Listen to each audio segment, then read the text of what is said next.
தற்போது நீங்கள் பார்த்தீர்கள் என்றால் அந்த பாகிஸ்தானுடைய தாக்குதலில் அந்த பயங்கரவாதிகளை வேட்டையாடிய பிறகு அடுத்தடுத்து ஏவுகணைகளை வீசி தொடர்ந்து ஏவுகணைகள் ஒரு பக்கத்திலே குண்டுகள் வீச்சு, இன்னொரு பக்கத்திலே உள்ளூரிலிருந்து அதாவது இந்தியாவிலிருந்து ஏவுகணை தாக்கி கொண்டிருக்கிறார்கள். இன்னொன்று வான்வழியே சென்று விமானங்கள் மூலமாக குண்டுகளை வீசிவிட்டு பத்திரமாக விமானமும் விமானியும் வந்து விட்டார்கள்.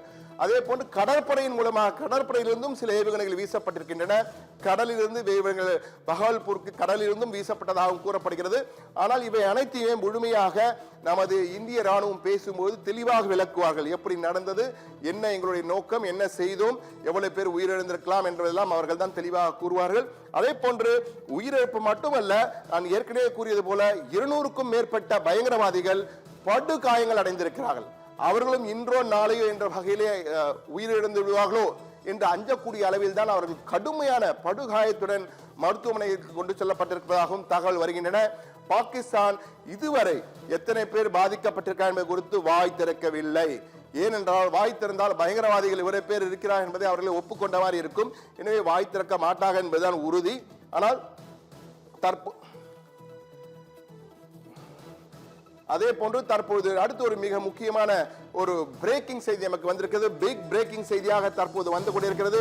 அந்த செய்தியை தான் தற்போது பார்க்க போகிறோம். என்ன பிக் பிரேக்கிங் என்றால் மிக முக்கியமானது, இந்திய ராணுவ நடவடிக்கைக்கு சீனா எதிர்ப்பு தெரிவித்திருக்கிறது. பயங்கரவாதத்தை எதிர்க்கிறோம், ஆனால் இந்தியா செய்த தவறு என கூறி பாகிஸ்தானுக்கு கொடி பிடித்திருக்கிறது சீனா. சீனாவை தவிர்த்து ரஷ்யாவாகட்டும், வல்லரசு நாடுகளில் ரஷ்யா, இங்கிலாந்து, அமெரிக்கா, பிரான்ஸ் போன்றவை எல்லாம் இந்தியாவுக்கு ஆதரவு தெரிவிக்கின்றன. இது எதிர்பார்த்ததுதான், சீனா அவர்களுக்கு ஆதரவு தெரிவிப்பார்கள் என. ஆனால் சீனா மிக தெளிவாக கூறியிருக்கிறது, அனைத்து வகையான பயங்கரவாதத்தை நாங்கள் எதிர்ப்போம் என கூறிவிட்டு பாகிஸ்தான் தான் பயங்கரவாதிகளை ஊக்குவிக்க சீனாவுக்கும் தெரியும். ஆனால் சீனாவுக்கு பாகிஸ்தான் தயவு தேவை என்றால் சீனா 160 பில்லியன் டாலர் மதிப்புடைய முதலீடுகளை பாகிஸ்தானில் செய்திருக்கிறது. எனவே தங்கள் முதலீடுகளுக்கு பாதிப்பு வந்துவிடும் என்பதால் தற்போது அவர்கள் பாகிஸ்தானுக்கு ஆதரவாக கொடிபிடித்துக் கொண்டிருக்கிறார் என்பதை அனைவரும் அறிவார்கள்.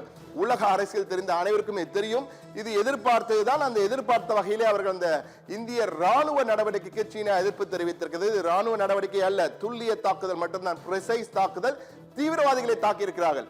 ஒரு பாகிஸ்தான் ராணுவ நிலை மீது கூட தாக்குதல் நடத்தப்படவில்லை என்பதை இந்தியா மிக தெளிவாக விளக்கியிருக்கிறது. இந்திய ராணுவம் அறிக்கை கொடுத்திருக்கிறார்கள். ஆனால் சீனா வழக்கம் போல பாகிஸ்தானுக்கு ஆதரவாக கொடிபிடித்துதான் பேசும் என அனைவரும் அறிந்ததுதான். அந்த வகையில் தான் சீனாவுடைய ரியாக்ஷன் வந்திருக்கிறது. சீனாவுடைய வெளியுறவுத்துறை செய்தி தொடர்பாளர் ongoing situation between India and பாகிஸ்தானை குறித்து அவர்கள் அந்த அமைதி மற்றும் ஸ்திரத்தன்மையின் பரந்த நலனுக்காக இரு தரப்பினரும் செயல்பட வேண்டும், ஒற்றுமையாக செயல்பட வேண்டும் என கூறியிருக்கிறார்கள். ஆனால் பயங்கரவாதிகள் இங்கே கொன்றபோது சீனா எங்கே சென்றது தெரியவில்லை. 26 பேர் 26 அப்பாவிகள், 25 இந்தியர்கள், ஒரு நேபாளி என 26 அப்பாவிகள் பஹல்காமிலே கொண்டு குவிக்கப்பட்ட பொழுது சீனா எங்கே சென்றது தெரியவில்லை. வெறும் கண்டனத்தை தெரிவித்தார்கள். அதற்கு காரணம் அவர்கள் தண்டிக்கப்பட வேண்டும் என்பதிலே சீனா அமைதி காத்தது. ஆனால் தற்போது இந்தியா பதிலடி கொடுத்திருக்கிறது. எனவே அந்த வகையிலே தற்போது இந்திய ராணுவ நடவடிக்கைக்கு சீனா எதிர்ப்பு தெரிவிக்கிறது. பாகிஸ்தானுக்கு ஆதரவாக அவர்கள் இருக்கிறார்கள் என்பது எல்லோரும் அறிந்ததுதான். அதை தற்போது அதிகாரப்பூர்வமாக சீனா அறிவித்திருக்கிறது. அந்த பிரேக்கிங் செய்தியை தான் பார்த்தோம். இனி நாம் நேரடியாக அந்த தாக்குதல் சம்பவத்திற்கு போவோம். அந்த 100+ என்றுதான் தற்போது வந்து கொண்டிருக்கிற தகவல். 100+ பயங்கரவாதிகள் கொல்லப்பட்ட காட்சிகளை பார்ப்போம். அந்த காட்சி 1, காட்சி 2, காட்சி 3 என 4 விதமான காட்சிகளை கொடுத்தோம். 4 அந்த டெரர் கேம்ப்ஸ் நடந்த இடங்களிலிருந்து வந்தவைதான். கட்டிடங்கள் எப்படி இடிந்திருக்கின்றன, காட்சி 4 நீங்கள் பார்க்கலாம். எப்படி இடிந்திருக்கின்றன குறித்த காட்சிகளை நாம் பார்த்துக் கொண்டிருக்கிறோம்.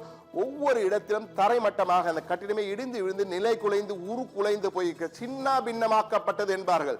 தமிழை மிக சிறப்பான ஒரு சொல்லாடல் அது, சின்ன பின்னமாக்கப்பட்டது. அப்படிதான் ஆகியிருக்கிறது அந்த கட்டிடங்கள். எனவே இந்த இடங்களில் தான் தீவிரவாதிகள் தங்களுடைய முகாம்களை அமைப்பு, ஆயுத பயிற்சி போன்றவற்றை எடுத்து வந்தார்கள். அவர்களுக்கு மூளைச்சலவை செய்யப்பட்டு மத ரீதியாக அவர்களை ஒரு மூளைச்சலவை செய்யப்பட்ட காட்சிகள் எல்லாம் நடந்திருக்கின்றன.